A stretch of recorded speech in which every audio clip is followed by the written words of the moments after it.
Yes, mayong hapon. This is Joel Boholano. Good afternoon po guys. So, karon guys, mag-prepare na po taog kuan ay para panihapon. Atong manok, gipait man ako manghod kalungsod dito sa Hagna. So, karon guys is may siya og buo na manok. So, ato siyang hiwa-hiwa undan guys. So, diara sa rip guys.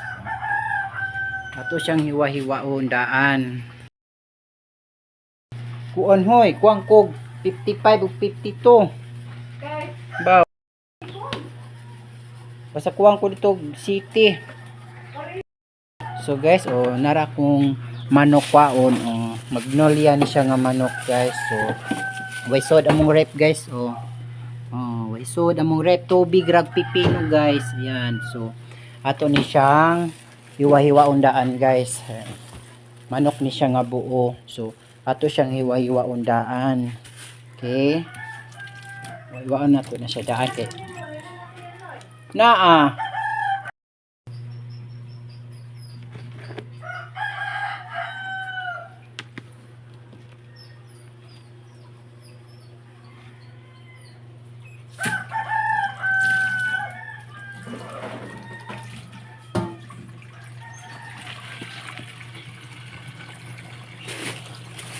So ayan guys, ato siyang hugasan.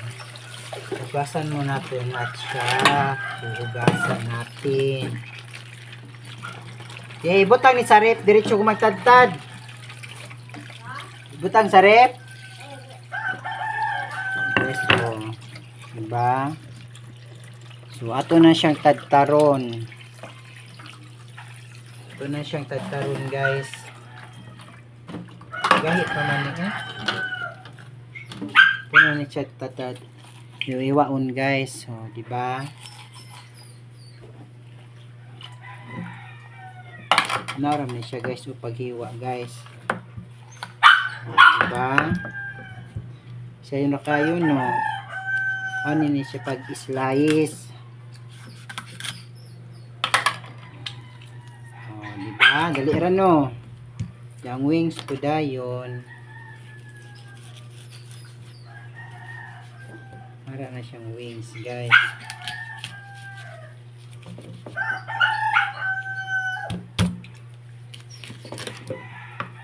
Diba? Dali ra kayo no. Bisag prosin. Kung sa man ang ilak-ilak ba? Karon ha?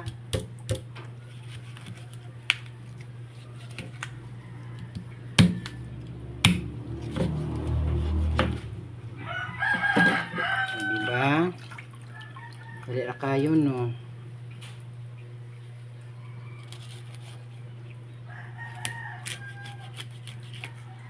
Rosin naman siya guys. Una siyang ingani kay rosin man. Ba?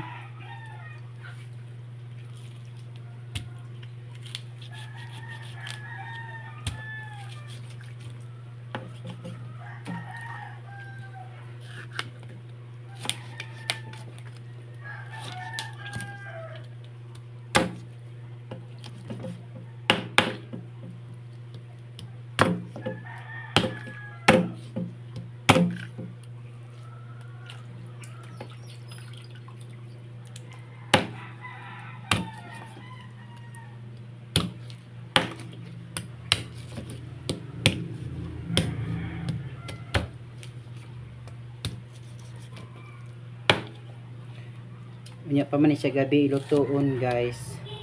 Slice na siya daan guys. Diba?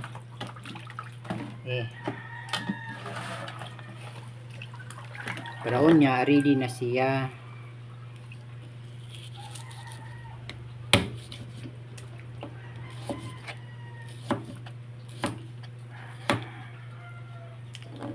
Diba?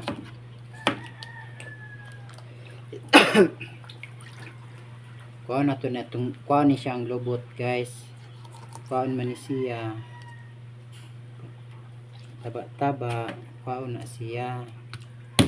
Okay. Habol ang kutsilyo.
hilaw. Mura ram.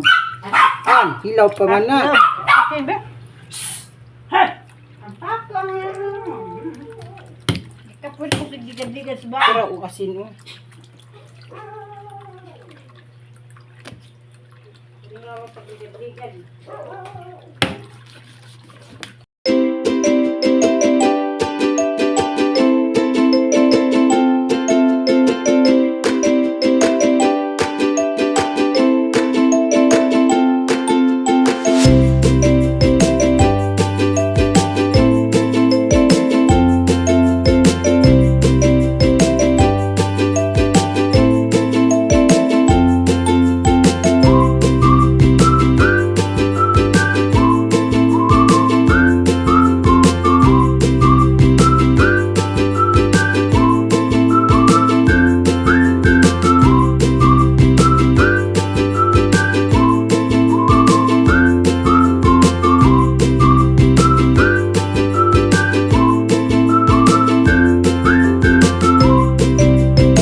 So ayan guys, sumana ko og hiwa sa manok to nasarep ang manok. So ato na siyang punasan kay basa man kayo siya diri guys. Diba?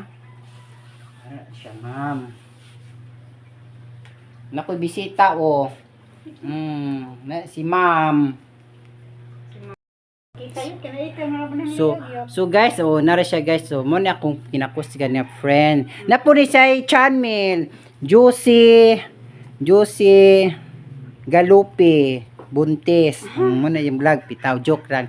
Naglagra siya dire kay nagtosag na siya ano siya makaon ako nagluto guys. Mo na siya Juicy Galupi. Na siya pinakagwapa ring kabungaan. So guys, so manihapon na ta kay naluto naman ang kuan manok. So gi kuan man siya gi adobo man siya nga manok ganina ayan guys. So nara di ba?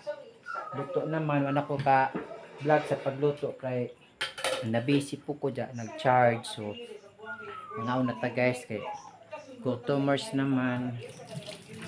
So mga una ta ba guys nara siya guys naluto na siya nagi adobo nasa akong short video guys nani siya akong gi videohan. So manihapon na ta guys. So manihapon ako. Okay. So ayan guys. Ba nga na pud na nga nag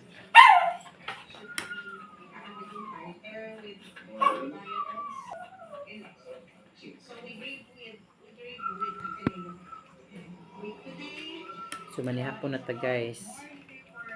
Manihapon na ta. Nitong Martes ng gabi, ilang mga magulang ang nag-post sa kanilang social media accounts kung saan nagpahayag sila ng takot para sa kanilang mga anak. Ay kay Yasmin Hamsain, bagamat nagpapasalamat siya na ligtas ang kanyang anak, nakikidalawhati siya para sa ibang mga magulang na nawalan ng anak. Yeah, alhamdulillah that she is Hasmin so I have many words.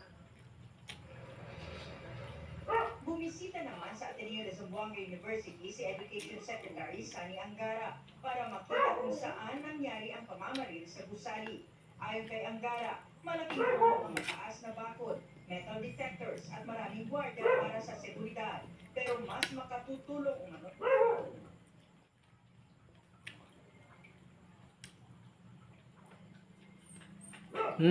kung may nangungumusta sa mga mag-aaral. What? Kamo naman po. Hindi lang ako, kundi parang pangalawang tahanan na po yun eh. So, talagang kailangan pag-igihan po natin. Yung sinabi po ng ating mahal na Pangulo is make sure yung kilala natin ang ating mga estudyante, yung teachers, hindi lang nagtuturo, kundi nangangamusta din. At yung ating mga estudyante, yung mas nakakatanda, parang may big brother, kuya type system, ate type system tayo. Yung mga bagay sa eskwelahan ay feeling nila welcome po sila. Yung Sa ngayon, misteryo pa rin ituturing ni Angara ang posibleng motibo ng estudyante sa pamamaril. hindi pa klaro kung ang teacher na talagang target kasi may dalawa siyang classroom na pinuntahan. Huwag muna tayong magbigay ng conclusive remarks dyan kung hindi pa talaga klaro yung ebidensya. Hindi nang misteryoso po sa amin talaga kasi wala namang parang Counselors ang DepEd. Ayon naman kay Department of Social Welfare and Development Secretary Rex Gatchalian, maaaring makatulong ang kanilang mga social workers sa pagbigay ng mental health support sa buong Ateneo community. Ang importante aftercare. Kasi based on trauma, psychologically, emotionally, tumatagal. And our social workers are equipped to handle that. Nanawagan naman si Gatchalian sa publiko na iwasan nang i-share ang video ng aktual na pamamaril sa social media. Kung hindi umano makuha sa pakiusap, may batas na maaaring gamitin laban sa mga nagpapakalat ng video na nakakasama sa mga kabataan. Tigilan na natin kasi una hindi nakakabuti sa sitwasyon. Tandaan natin sa tuwing may bata, magulang, guro na nakabasa ng nakakita ng mga litrato ngayon or Sa bata sa Ateneo. Si Kaso, makausap sila, hinililid din yung anak niya. So, medyo hindi ko naman kaya pagpakitaan yun. So, hinihintay ko rin yung magiging investigation. From here on, dapat ang Philippine National Police ang mag-investiga. Kami susuporta lang. Definitely, meron negligence yan. Ayaw ko try to investigation. Kaya lang dahil nga pa rin yung ginamit, yan ay talagang personnel. Kasi posibleng sa kanila din magagaling yung ating mga active shooters. So lahat ng buong community sa loob ng paaralan, dapat meron tayong pag-monitor. Binisita rin niya ang guro ng grade 10 na estudyante na nasawi sa insidente. Ayon kay Duterte, kung meron ng batas na maglilimita sa paggamit ng mga menor de edad sa online platforms, dapat magsimula ito sa mga provider. About 25 to 29 million students in schools. So dapat pag-usapan natin o ipasan natin ang batas na ipasawal ang minors sa social media. Doon ang regulation ng government ay tungkol sa platform. Karen, bukas wala pang ipasok sa lahat ng campus ng Ateneo de Zamboanga University. Sinuspindi na rin ang pamahalang lokal ang pasok sa iba pang mga paaralan sa Luzon. Sa Lunes na, babalik sa klase ang mga mag-aaral. Karen. Maraming salamat, Willie Casimiro. Napalapit ang halaga ng piso sa 62 pesos habang binabantayan din buong tataas ang presyo ng petrolyo, bunsod ng sigaro sa gitnang silangan. Umabot ng halos 1.6 million pesos ang bayarin sa Meralco ngayong buwan ng isang residential consumer sa Las Piñas City. Ayon sa Meralco, tamper o pinakaalaman ng metro ng bahay kaya lumubong bill. Pero ano nga ba ang remedyo ng consumer kapag sumirit ng todo ang bayarin at may nakaambang disconnection o tutulan ng kumpay ng kuryente? Nakaaangat sa buhay ang pamilya ni Florence kaya ang bill nila sa kuryente dito mga nakaraang buwan ay naglalaro sa 20,000 hanggang 40,000 pesos. Pero laking gulat nila nang makita ng anak niya sa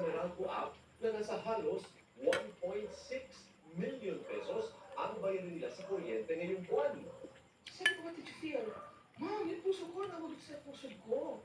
At mamatay-matay siya, sabi, ikaw, laughed. Tumawa na ako kasi that's not ours. Renter o nangungupahan sila Florence sa bahay na ito mula noong pang 2025. Pinalitan ng Metro nila noong Mayo dahil hindi na kinaya ang load sa dami ng appliances. Noong June hanggang July, wala namang question sa nakuha nilang bill na umabot pa ng mga 60,000 pesos ang pinakamataas. Nagulat na ng pamilya nung mabasa nila sa app ang halos 1.6 million peso bill kaya sumugod ni Florence sa pinakamalapit na Meralco office. So ayan guys, mangmanang taog kaon. So manghipos na po tayo mahugas. Kaya na may sud-ari na bilin o gamay. So ato na po ni siyang i-rep para ugma. Diba? I-rep na to na siya. Okay. Para na po tayo sudan ng ugma. So manghugas na po guys.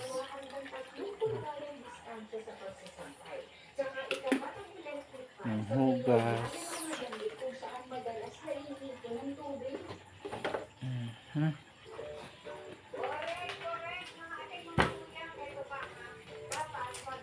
So manghugas na po guys ko. Naghugas na rin guys. O diba? So manghugas na ta.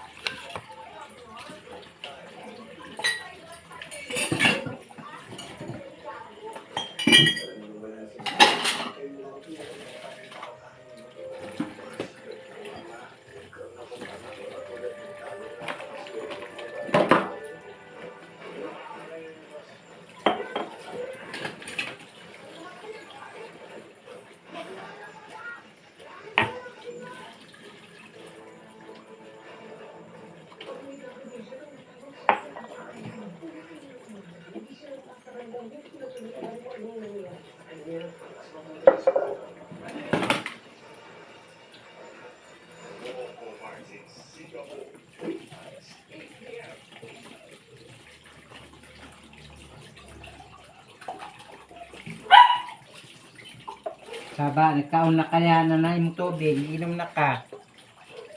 Saba, yapon ka karon. May gawas.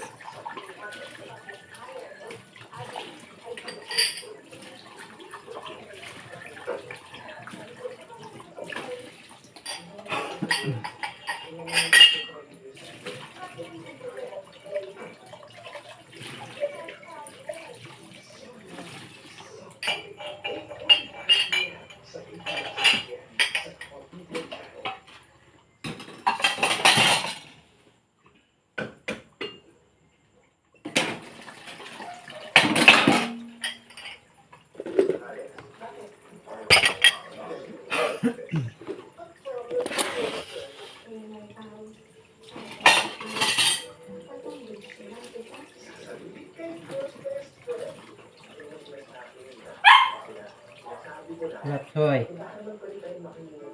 Tan-ara ba na ako di bunong hugas ka po.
pa rin sa baha, dahil natin yung nagkalakas natin. Pero, nadadaan naman ito ng mga isda.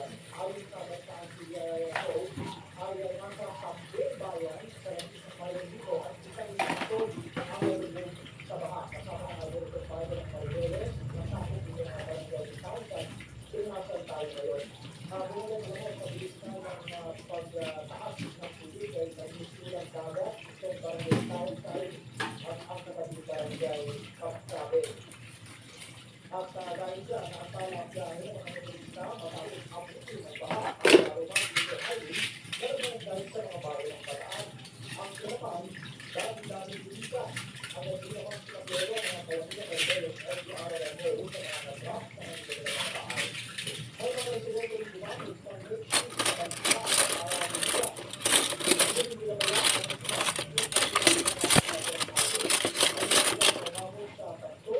hanggang 4 na talampakan na lahat, kaya nasasabi yung mga gamit sa loob ng bahay. Kaya kanya yung umaga, malakas na tubig, pinasok na kami, ulan, sana lang, nakanya na kami yung, dapat, magdamag ko kami gabi, dapat hanggang madaling araw. Yun, tagalayan ako talagang luma. Isang sa ating ng kaila ng mga residente ng bakit mabilis na lumamig ng baha ay yung ginawang itoy upang samantalang daanan ng isang proyektong tulay dito sa lugar. Dito kasi yung daanan ng kilo, kaya nag-project ay tubig patuloy sa kataniman at sa bahay. Hindi lang po na ng ilog, parang nga po may dalawang sumo, kaya kung sumo nga po na nabarak ko, ilog ko, pinagpakan, magkabarang-barang po. Sinisika pa natin puri ng panig ng barangay o ng pamahalaan tungkol sa nasabing proyekto. Pero may paliwanag dyan ng PRRMO sa pagbaha sa probinsya ng Bataan. Pinagalitan po natin at sa proyekto na po, yung mga ilog po, mataas na rin po dahil natin sa buhos po ng ulang galing po sa mga kapabukan. At ang mga po ng water. Naglakas sa mga lugar na at sama. Bernadette, sa mga oras na ito ay paunti-unti na ang tumutupa yung baha dito sa ating pinagkatayuan sa barangay Townside, ay Manila Umaga, na nasa isang dalawang talampakan na matas ng tubig. Ay sa Bataan PRRMO, ay merong higit 300 pamilya o katumbas ng mahigit 1,000 individual ang nananatili pa rin sa dalawang